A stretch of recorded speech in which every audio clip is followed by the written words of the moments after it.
To thread our bobbin, we first have to have the entire machine threaded on top. I have some gray thread through there right now. I'm gonna grab a bobbin, and when we are using the bobbin, we need the thread on the bobbin to be coming up and over the top like that, and it's facing, when you're holding the thread, it's coming over the top and facing the left. So then there's this little black knob here, this little black button.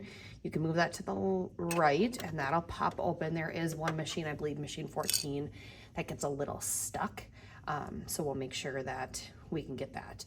I want you to notice one thing right here. There's a little gap. That's where our thread is gonna get fed through. So we have our thread, and I'm using gray on top and red on the bobbin, and I'm gonna place this in with that thread sticking out just like that. I am going to hold, and put my finger on the bobbin in here, and I'm gonna take that thread, that tail, and I'm going to put it right in that little gap, right down in there, and then I'm gonna move it to the left, and you'll hear it click in place. But we're not done. We need to get that bobbin up through the underneath the through the feed dogs.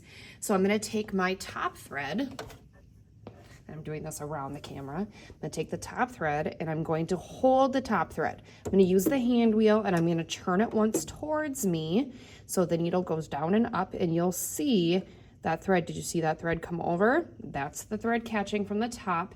And then when my needle is back in the up position, I'm gonna pull on that top thread, and that's gonna bring the bobbin thread through. You can see there, I have the gray and the red. Now I just need to grab that red loop to pull that bobbin thread through. And now I have both threads ready to go. So I have my bobbin threaded, and it is tucked in that little divot right there and pushed over to the left so it clicks into place. I hold the top thread that is through the needle, use the hand wheel, turn it towards me, one full rotation so the needle goes down and up, and then I pull on that top thread to get that loop up. And then you have your bobbin threaded and you are ready to start sewing.